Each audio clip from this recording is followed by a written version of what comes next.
ഈശോ മിശിഹായ്ക്ക് സ്തുതിയായിരിക്കട്ടെ. പ്രിയ സഹോദര സഹോദരി, നിനക്ക് നല്ലൊരു ദിവസം നേരുക. ഈശോ നിൻ്റെ ജീവിതത്തെ സമർത്ഥമായിട്ട് അനുഗ്രഹിക്കട്ടെ. ഈശോയെ അനുഭവിക്കുവാനായിട്ട് എപ്പോഴും ആഗ്രഹിക്കുന്നവരാണ് നമ്മളൊക്കെ. ഒരു ദർശനം കിട്ടിയിരുന്നെങ്കിൽ, ഒരു അനുഭവം കിട്ടിയിരുന്നെങ്കിൽ. ഈശോയെ അനുഭവിച്ച വ്യക്തികൾ ഒരുപടിയുണ്ട് സുവിശേഷങ്ങളിൽ. ലൂക്കായുടെ സുവിശേഷം 19-ാമത്തെ അധ്യായത്തിൽ സക്കേവൂസിനെ നമുക്ക് കാണുവാനായിട്ട് സാധിക്കും. അയാൾ ഈശോനെ അനുഭവിക്കുവാനായിട്ട് ചെയ്തത് ഇപ്രകാരമാണ് വചനം പറയുക. 19-ാമത്തെ അധ്യായം 4-ാമത്തെ തിരുവചനം. യേശുവിനെ കാണാൻ വേണ്ടി അവൻ മുമ്പേ ഓടി ഒരു സിക്കമോർ മരത്തിൽ കയറിയിരുന്നു. യേശു അതിലെയാണ് കടന്നു പോകാനിരുന്നത്. അവൻ മുമ്പേ ഓടുകയാണ് ഈശോനെ കാണാൻ വേണ്ടി. ഈശോയ്ക്ക് മുമ്പേ ഓടി. എന്തിനാ മുമ്പേ ഓടി തീർക്കാൻ വേണ്ടിയല്ല, ഈശോ വരുന്ന വഴിയിൽ ഇരിക്കാൻ വേണ്ടി. അപ്പം ഈശോനെ കാണാൻ വേണ്ടി മുമ്പേ ഓടി അവനവനിലെ അവസരം അവൻ തന്നെ ഉണ്ടാക്കി. എന്നിട്ടൊരു സിക്കമോർ മരത്തിൽ കയറിയിരിക്കും. എന്തിനാ? ജനക്കൂട്ടത്തിൽ വെച്ച് ഈശോയുടെ സാന്നിധ്യം നഷ്ടപ്പെടാതിരിക്കാൻ വേണ്ടി ഈശോനെ കാണാൻ പറ്റിയ ഒരു സ്ഥലത്തിലേക്ക്, ഒരു ഉയർന്ന സ്ഥലത്തിലേക്ക് അവൻ കയറിയിരിക്കുക.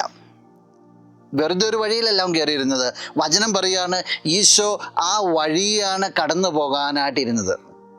ഇപ്പോൾ ദൈവാനുഭവം കിട്ടാൻ വേണ്ടി അവൻ ചെയ്തത്, ഈശോ വരാൻ സാധ്യതയുള്ള വഴി മനസ്സിലാക്കിയിട്ട് ആ വഴിക്ക് മുമ്പേ പോയിക്കൊണ്ട് ആ വഴിയിൽ ഈശോനെ കാണാൻ പറ്റിയ ഒരു സ്ഥലത്ത് അവൻ വാസമുറപ്പിച്ചു ആയിരുന്നു എന്നുള്ളതാണ്. നിന്റെ ജീവിതത്തിൽ ഇത് ഇത്രയേ ഉള്ളൂ. ഈശോനെ നിനക്ക് അനുഭവിക്കുന്നോ, ഈശോനെ കണ്ടുമുട്ടാൻ സാധ്യതയുള്ള മേഖലകളിലേക്ക് ജീവിതത്തെ തിരിച്ചുവിടുക. എന്നിട്ട് അവിടെ കാത്തിരിക്കുക. വേറെ എവിടെയെങ്കിലും അല്ല, ഈശോ വരാൻ സാധ്യതയുള്ള മേഖലകളിൽ നീ കാത്തിരിക്കുക. അവിടെ നിനക്ക് ഈശോനെ അനുഭവിക്കാനായിട്ട് സാധിക്കും. അവിടെ നിന്റെ കാത്തിരിപ്പിന് കർത്താവ് വില നൽകും. ഈ കാത്തിരുന്ന സക്കേവൂസിന് ഈശോ വെറുതെ ഒരു ദർശനം നൽകി മാത്രമല്ല അനുഗ്രഹിച്ചത്, അവൻ്റെ വീട്ടിലേക്ക് ഈശോ കടന്നു വന്നു. അവൻ്റെ വീട്ടിൽ ചെന്നിട്ട് പറഞ്ഞു, ഇന്ന് ഈ ഭവനം രക്ഷ പ്രാപിച്ചിരിക്കുന്നു.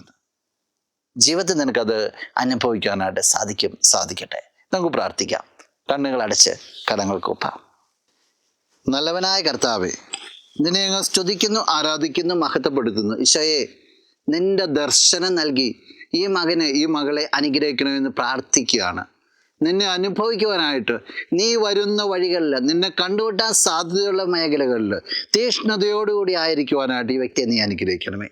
നിന്റെ ശാന്തിയും സമാധാനവും ഈ ജീവിതത്തിലെന്നും നിറഞ്ഞു നിൽക്കട്ടെ, ഇപ്പോഴും എപ്പോഴും എന്നേക്കും.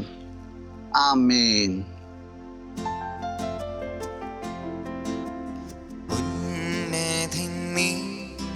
അത്യുന്നതൻ നീ അങ്ങേ